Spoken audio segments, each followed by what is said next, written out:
Vimos no último vídeo os critérios para atribuição de cores a condutores em corrente contínua e alternada. Aquelas são apenas sugestões de padronização que atendem à maioria das normas vigentes e à maioria das necessidades do projetista e instalador. Vamos tratar de indicadores luminosos, ou seja, quando colocamos luzes que sinalizam alguma coisa em nossos circuitos. A estes indicadores luminosos atribuímos funções e associamos cores e comportamentos, como piscar um certo número de vezes, de forma rápida ou lenta, conforme a necessidade de sinalizar alguma coisa. Padronizar também estas sinalizações é útil. Desta forma, podemos logo identificar o que o circuito está querendo informar ao usuário, quando acende um determinado indicador luminoso. A primeira característica dos indicadores luminosos é a cor que emitem. Temos disponíveis para LEDs o tipo de indicador mais utilizado nos projetos de eletrônica: as cores naturais vermelho, verde, amarelo, azul e branco.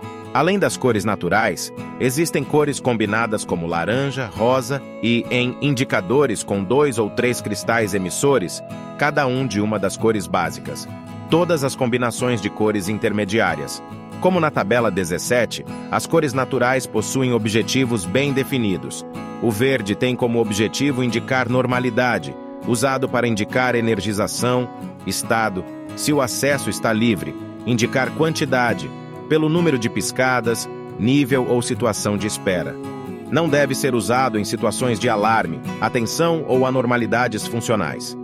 O amarelo indica a atenção, operações em andamento, contagem ou processamento, atenção durante operação, processamento ou contagem. Como o verde, não deve ser usado em situação de alarme ou anormalidade funcional. Já o vermelho tem como objetivo indicar erro, alarme, ação requerida ou anormalidade funcional. Usado para indicar erro, alerta, alarme, acesso fechado ou ação requerida. Não deve ser usado para indicar situação de normalidade funcional. O azul indica orientação, ou se o objetivo, tarefa ou teste foi executado com sucesso.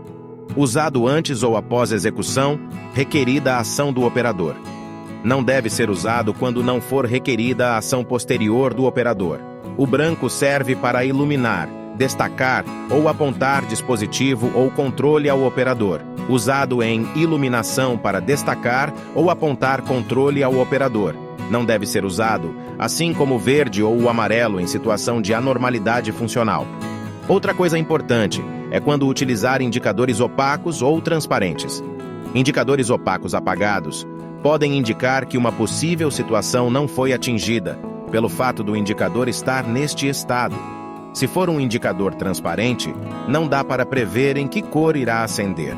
Desta forma, não é sempre que se pode usar um indicador transparente, principalmente quando existem outros indicadores transparentes lado a lado, que acendem em outras cores. No próximo vídeo, vamos analisar o comportamento dos indicadores.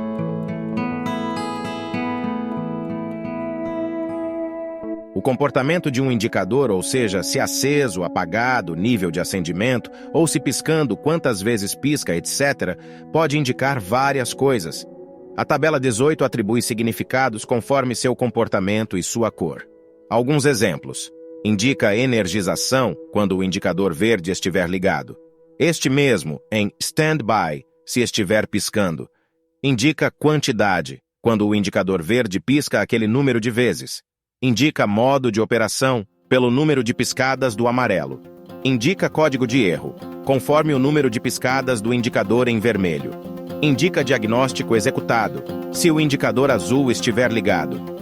Diferentes velocidades de piscada podem adicionar significado ao valor indicado ou maior relevância ou urgência, por exemplo.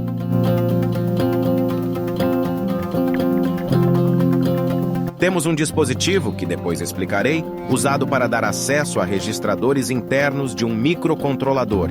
Ele possui 4 teclas e 5 indicadores luminosos. Um verde no alto, outro verde abaixo, um vermelho abaixo, um amarelo mais abaixo e um vermelho abaixo de todos. O indicador no alto é verde, como podem ver, e indica que o sistema está energizado.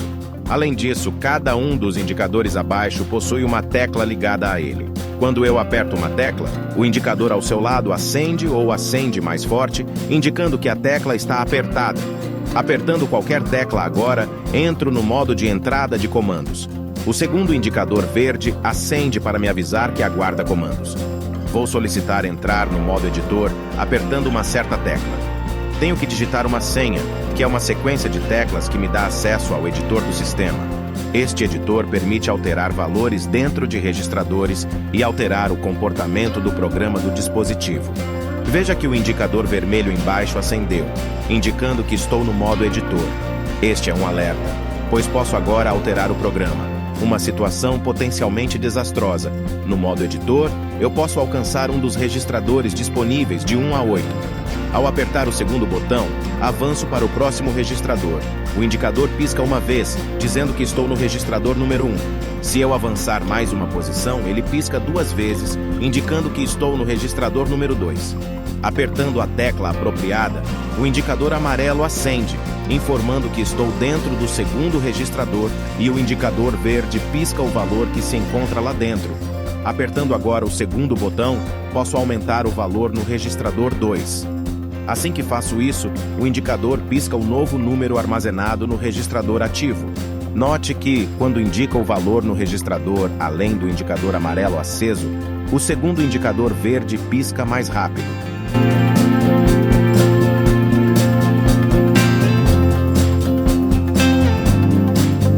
Apertando a tecla de cima, saio do registrador, o indicador amarelo apaga e volto à seleção de registradores. Com a segunda tecla, avanço ao quarto registrador e o segundo indicador verde pisca 4 vezes, mais devagar. Para sair do editor, aperto a tecla de cima mais uma vez e o indicador vermelho se apaga. Estou de volta à entrada de comandos. Posso sair para o modo de operação normal do sistema. Este é um exemplo de aplicação dos indicadores luminosos.